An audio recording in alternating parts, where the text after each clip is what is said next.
She was the kind of woman nobody looked at twice. Not because she was ugly, not because she was rude, but because she had spent the better part of her adult life perfecting the art of disappearing in plain sight. And somewhere along the way, she had gotten very, very good at it. Maeve Callister worked the books for Harborside Freight and Cold Storage, a logistics company headquartered in a converted meatpacking facility on the south edge of Chicago's lakefront. The building smelled like industrial cleaner and old iron, and the loading docks ran 24 hours, which meant there was always noise, always movement, always some reason for Maeve to keep her head down and her eyes on her spreadsheets. She liked it that way. Numbers didn't look at her sideways.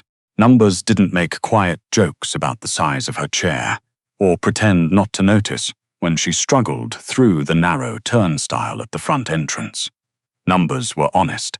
They either balanced or they didn't. She was 31 years old, with warm brown eyes behind tortoiseshell frames and dark auburn hair. She kept pinned back in a low bun because it was practical, not because she cared about being tidy. She wore cardigans the color of oatmeal and forest green and dusty rose, always a size too large, because she had learned early that the less space she seemed to take up, the less attention she attracted.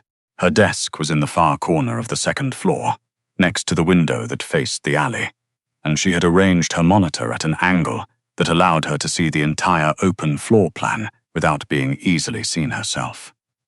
It was a useful position, especially because Harborside Freight and Cold Storage was not in any real sense a freight and cold storage company.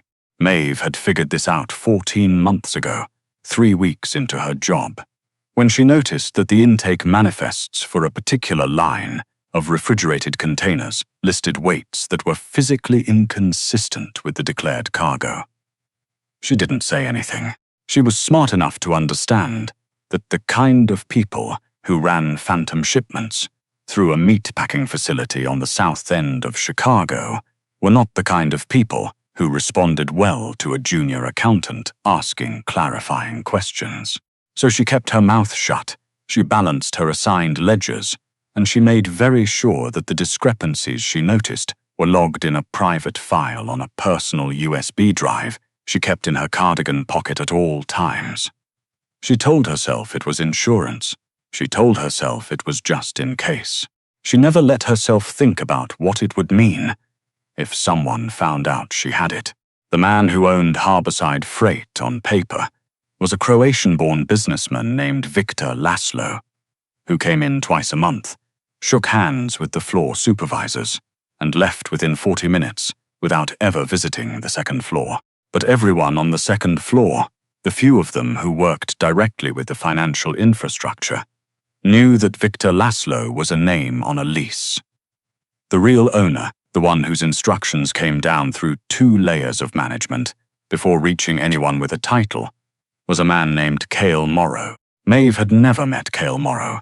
She had seen him exactly once, through the rain-streaked glass of the second-floor window, standing beside an idling black SUV in the loading yard below. He was tall, that much she could tell even from a floor up. Dark coat, no umbrella despite the November downpour. He stood with the stillness of a man who had never once been cold in his life, who had decided somewhere long ago that weather was something that happened to other people. 2 men flanked him, broad-shouldered and watchful, and Maeve noticed that even they kept a half-step of distance, as if proximity to him required a kind of permission. He looked up once at the building, not at her window specifically, just up.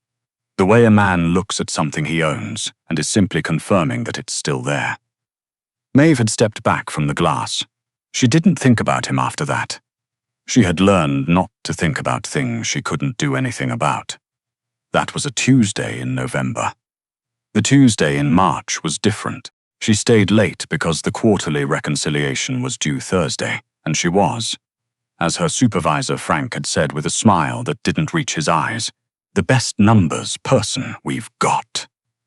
She took the compliment the way she took most things, quietly into herself, without letting it show on her face.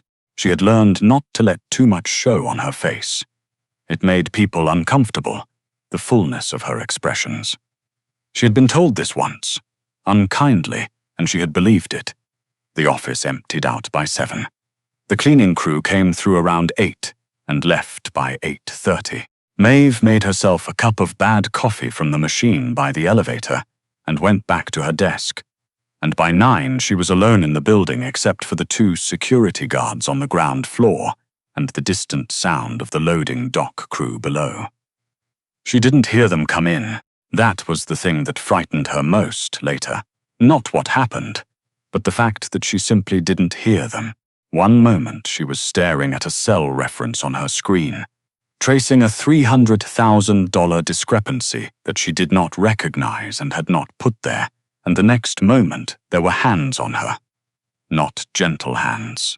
A forearm locked across her shoulders from behind, wrenching her back before she could make a sound. Her chair skidded sideways. Her coffee hit the floor.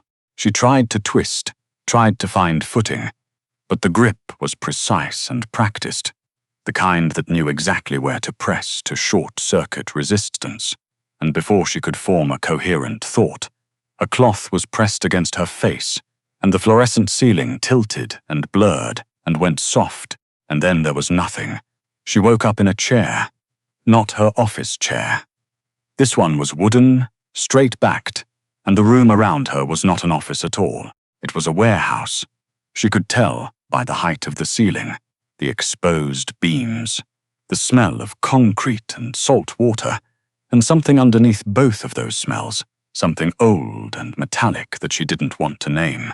Bare bulbs hung overhead, more for utility than comfort, and the only windows were set high in the walls, dark rectangles against a darker sky.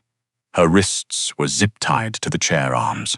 Her glasses were gone. Maeve was nearsighted enough that the room beyond about 10 feet dissolved into shapes and shadows, and she found herself absurdly grateful for it.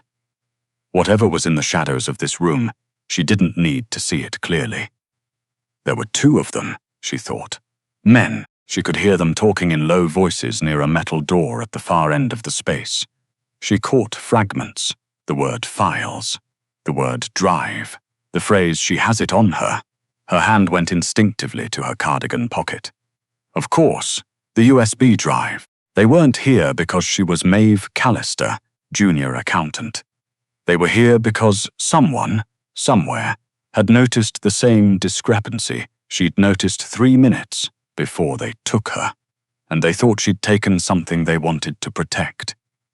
Or maybe they thought she was going to report it. Maybe they thought she already had. She breathed.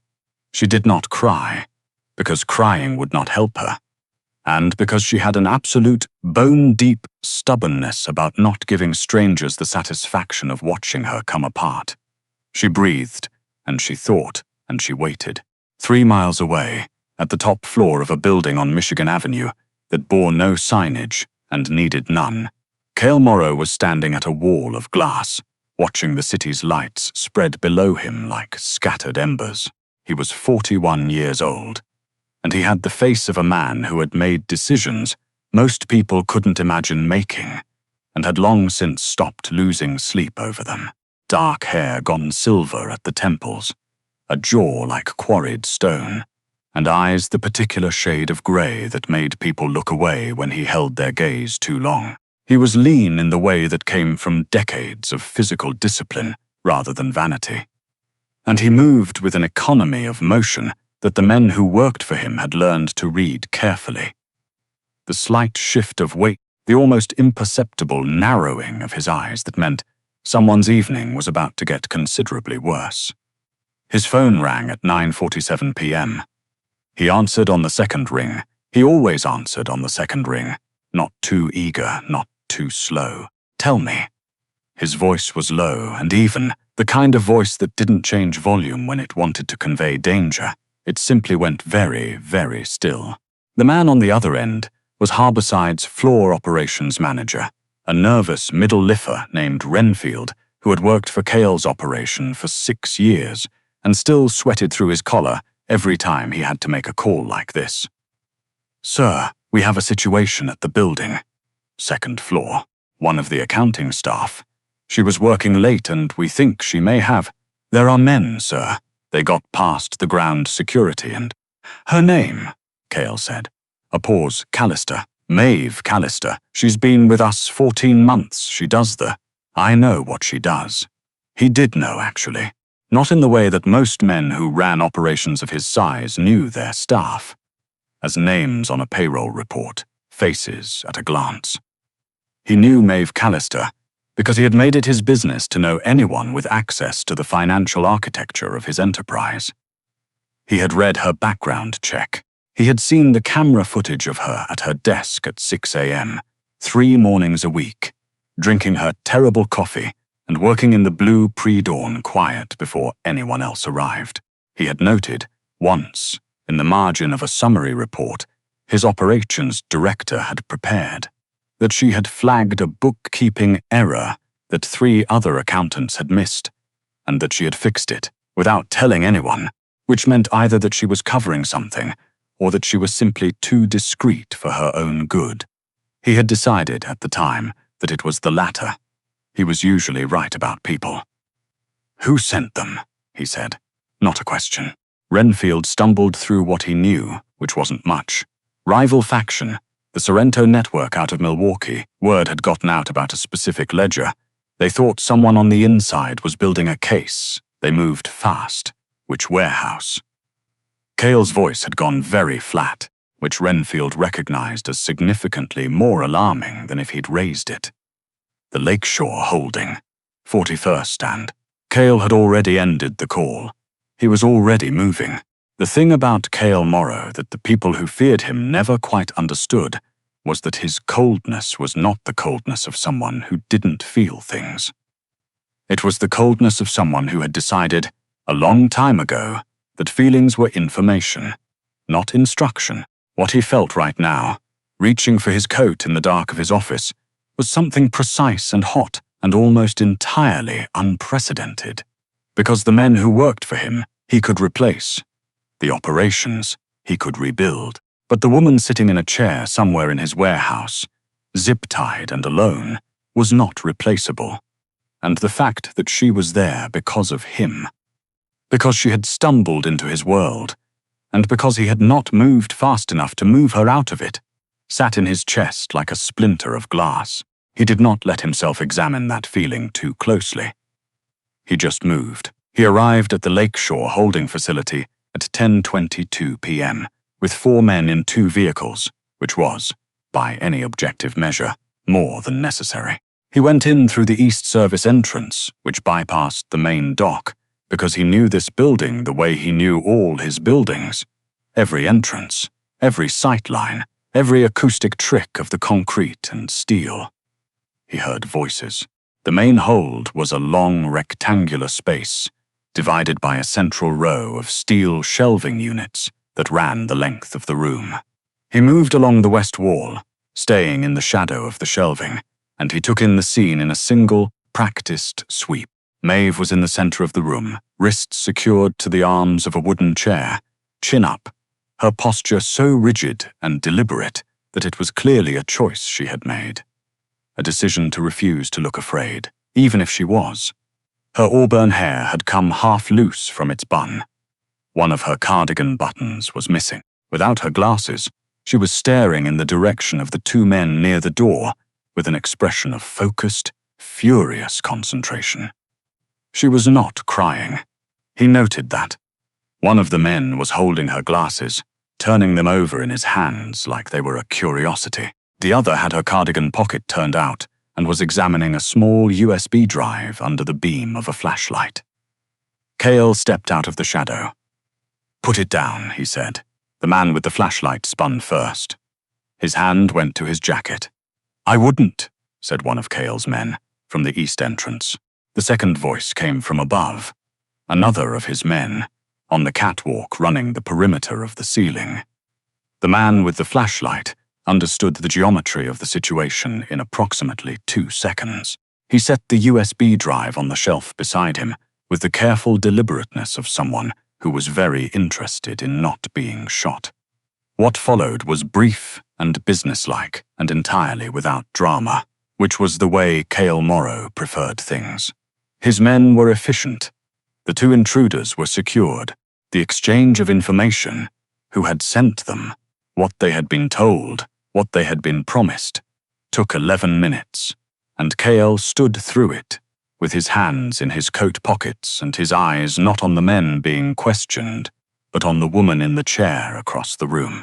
Maeve Callister had not said a word through any of it. He crossed the room to her. Up close, she was more clearly herself. The brown eyes wide and steady behind the nearsighted blur, the freckles across her nose, a bruise already darkening along her jaw where someone had been careless with her. That last detail registered in him like a struck match, brief and bright and immediately controlled. He picked up her glasses from the shelf where they'd been dropped and held them out to her. She looked at his hand, then at him. "You're Cale Morrow," she said. Her voice was steady. He was, despite himself, slightly impressed. "Yes," he said. "I'd like my hands free," she said. He produced a pocket knife, the blade small and precise, which he suspected she registered, and cut the zip ties himself. He watched her bring her wrists forward, watched her methodically rub the circulation back into her hands, with the focused attention of someone completing a task. And he thought, she is not going to let herself fall apart in front of me, and she is furious about what just happened, and she is going to hold both of those things together until she is alone. He thought, I know the exact shape of that particular kind of discipline. She put her glasses on, looked around the room, properly now, looked at the two secured men near the east wall, looked at the USB drive still sitting on the shelf. Then she looked at him. "That drive has 14 months of ledger discrepancies on it," she said. "I didn't take the money. I was building a record of who did. I have dates, amounts, routing codes. Some of it traces back to your operation, and some of it traces to somewhere else. And I think someone from that somewhere else is the one who sent these two." She said it the way she might present a quarterly report. Clearly, without inflection, just the facts arranged in order. Cale studied her. "Why didn't you go to the police?" he said. "Because I'm not stupid," she said. Going to the police with evidence against a Morrow-connected operation and hoping the right detective picks it up is roughly equivalent to sending an email to no one in particular and hoping it gets there. A long silence. "And why didn't you come to me?" "Because I've never met you before tonight," she said. "And I work for a freight company, Mr. Morrow. Not for you, I was doing my job." He was quiet for a moment. Around them, the warehouse settled, the creak of the building, the distant sound of the lake. "You've been sitting on that drive for 14 months, he said. "Yes, and you didn't tell anyone." "No, why not?" She looked at him steadily through her tortoise shell frames. "Because it wasn't time yet," she said. "I needed more, and because I wanted to understand what I was looking at before I decided what to do with it. Numbers are only useful if you understand what they're actually saying." He had met many intelligent people in his life. He had met very few people who understood the difference between having information and understanding it. He picked up the USB drive and held it out to her. She looked at it, then at him. "Keep it," she said. "I have a copy." He almost smiled. He didn't, quite, but the muscle at the corner of his mouth made a small movement that, if you were watching closely, you might have read as the closest Cale Morrow got to being amused. "I'll need to know where the copy is," he said. "I know you will," she said. "And I'll tell you, but I'm going to need something from you first." He raised an eyebrow. She straightened. Her chin went up by a degree that was entirely conscious and self-directed. "I want a guarantee that what's on that drive goes to the right people and not the bottom of the lake. I've been documenting the Sorrento bleed-through for 7 months. They've been rerouting funds through your accounts without your knowledge, or at least that's how it reads. And someone in your organization has been helping them. I want to know it matters, that I didn't spend 1.5 years doing very careful, very anonymous work in a corner nobody looked at for nothing." She held his gaze. I want it to count, she said. That's all. I just want it to count. There was something in the way she said it, not plaintive, not demanding, just honest. The simplest kind of honest, the kind that didn't dress itself up or apologize for being what it was. Cale Morrow had not become what he was by being sentimental. He had not survived 4 decades of the life he lived by making decisions with the softer parts of himself. But he was looking at this woman who had spent 14 months invisible, careful, building something in secret that most men with twice her resources wouldn't have had the discipline to build, and he felt something he didn't have a clean word for. Not admiration exactly. Though it was that, something older, quieter, more inconvenient. It will count, he said. She studied him for a long moment. Then she nodded once, as if she had reached a conclusion through entirely her own internal logic, and was simply filing the result. Then I'll tell you where the copy is, she said. He drove her out of there himself, which was not what he normally did. He sat in the back beside her while one of his men drove, and he noticed that she kept her hands in her lap and her gaze out the window, and that she didn't fill the silence with noise, which was the particular habit of people who were comfortable with themselves. He noticed the bruise along her jaw again. He looked away from it, because looking at it did something to the interior of his chest that he was not prepared to examine in the back of a moving car. Where do you live? He said. Wicker Park, she said, but I'm not going home tonight. He looked at her. Wherever those two came from, she said, with a patience that suggested she thought this should be obvious. They know my name. They know where I work. If they know where I work, they probably know where I live. Going home would be, she paused, unwise. No, he agreed. You're not going home tonight. He took her to a building in the Gold Coast, a floor kept by his organization for exactly these situations. 2 bedrooms, clean, stocked, with a view of the lake from a high window and a security detail outside the door. It was impersonal and safe, which was what she needed tonight. He stood in the doorway as one of his men showed her the room, and he watched her take in the space, with that same sharp, cataloging attention she'd used in the warehouse, assessing it, understanding it, filing it away. She turned back to him. Thank you, she said, simply, without elaboration. I'll need to speak with you tomorrow, he said, about what's on the drive. I'll want to go through all of it. I know, she said. I'll be ready. He left. He drove back across the city in silence, and he looked out at the lights reflecting off the black surface of the lake, and he thought about the sound of her voice saying, I just want it to count, and he made a decision that had nothing to do with the USB drive and everything to do with a woman in a too large cardigan who had spent 14 months doing painstaking, brilliant invisible work in a corner of his world that no one had thought to look at. He was going to make sure it counted. He was also going to make sure no one touched her again. These were 2 separate decisions, and he was aware of that distinction, and he decided not to think too carefully about what the second one meant.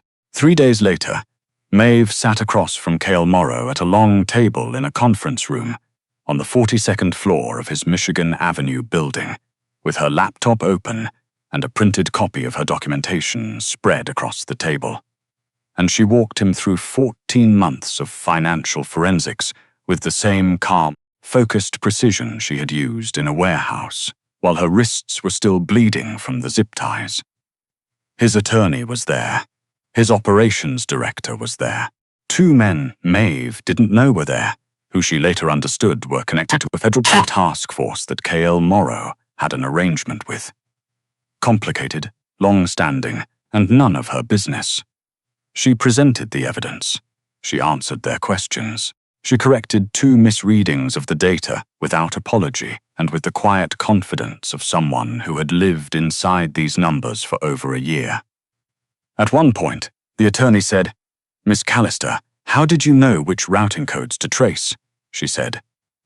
Because the amounts were too clean. Real freight has messy numbers. These were rounded. Someone was doing the math by hand and hoping no one checked. Cale watched her from the end of the table. He said nothing, for most of it.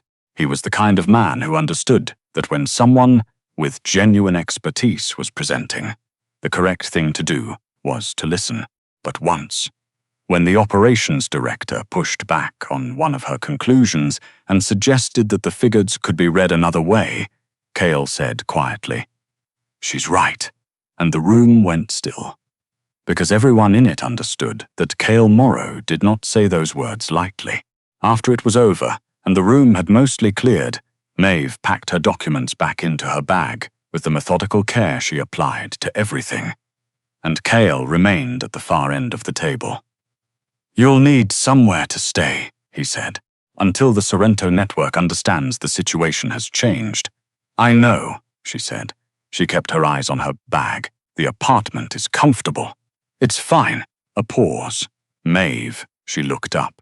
He was watching her with those grey eyes, steady and direct, and she had the sudden awareness that Cale Morrow was not a man who used first names carelessly. "This was good work," he said. "What you built. What you held on to. Most people wouldn't have had the nerve." She was quiet for a moment. "Most people," she said, "don't practice being invisible long enough to understand what you can see when no one's looking at you." He held her gaze. "I've been looking at you," he said, "for longer than you know." The room was very quiet. She felt it. The weight of what he'd said, the particular gravity of it, and the way it landed somewhere in the center of her that she'd been keeping very carefully closed. She was not a woman who fell into things easily. She was not a woman who trusted easily, or opened easily, or let herself want things that seemed too large for the space she'd learned to take up. But she was discovering a woman who had spent 14 months in a corner, with her head down and her eyes on numbers, and who was now sitting in a room on the 42nd floor of a building in downtown Chicago, being looked at, actually looked at, by the most dangerous man she had ever met, and she found that she was not afraid. She was something else entirely. "You should have introduced yourself," she said. "Before now." "Yes," he said, "I should have." The corner of his mouth moved again. This time she was close enough to see that it was, unmistakably, a smile. 6 weeks later, the Sorrento Network's Chicago operations were dismantled through a process that Maeve was not privy to, and did not ask about, because she had learned that there were certain rooms in Cale Morrow's world that were not hers to enter, and she was pragmatic enough to respect that. What she was privy to was this: a Friday evening in April, standing on the terrace of Cale's Michigan Avenue residence, 40 floors above the city, with the lake spread out below them in the early dark, and the lights of the skyline coming on one by one like a lit match, passing through a map. She had a glass of wine she wasn't drinking, and a view she was, because it was an extraordinary view, and she had made herself a promise some time ago to stop pretending she didn't want things that were beautiful. Cale stood beside her. Not hovering, not managing, just beside her. He had a quality of stillness that she had come to understand was not the absence of feeling but the control of it, and she had found, over 6 weeks, that she was one of very few people in his life who seemed to make him less still. Looser, somehow. More there. She didn't flatter herself about what that meant. She was too honest for that. But she knew what she saw, and she had spent 14 months trusting what she saw. "The apartment lease runs through June," she said. "I know," he said. "I haven't decided what I'm doing after that." "I know." She looked at him sideways. "You know a lot of things." "Yes," he said. And then, after a moment, "I know that you have a copy of the drive on a secondary device stored in a safety deposit box at a bank on Clark Street, and that you've kept the box even though the information on it is no longer necessary." She was quiet. "Because you still don't entirely trust this," he said.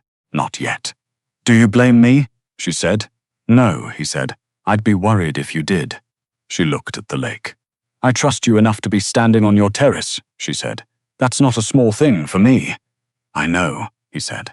And the way he said it was quiet and careful, and entirely without pressure, which was the thing One of many things that made Cale Morrow different from what she would have expected. She turned to look at him fully. The city light caught the silver at his temples, the hard line of his jaw, the grey eyes that had been watching her. She now understood, for much longer than she'd known. And she thought about 14 months of invisible work in a corner, and about all the times she had told herself she didn't want to be seen, and about the fact that she had been wrong about that, deeply and quietly wrong, and that it had taken a warehouse and a pair of cut zip ties and a man who used her first name like it meant something for her to understand it. "I want to keep working," she said, "on something real, not hidden in a corner." "I know that too," he said. "I was going to ask you. You were going to ask me." "Yes, you own several legitimate businesses," she said, "that need actual accounting." "They do," he said. "And you think I'm qualified?" He looked at her steadily. "Maeve, you found a $300,000 discrepancy in a ledger you weren't responsible for, tracked its origin across 14 months of obfuscated routing through 4 shell entities, and built a documented forensic case entirely alone, without anyone asking you to, and without anyone knowing you were doing it. You're not qualified. You're extraordinary." She was quiet for a long time. She was not a woman who cried easily. But she felt the pressure of it behind her eyes, the particular pressure of being told, by someone she had decided to believe, that the things she had done in secret had been seen. "Okay," she said. Her voice was even.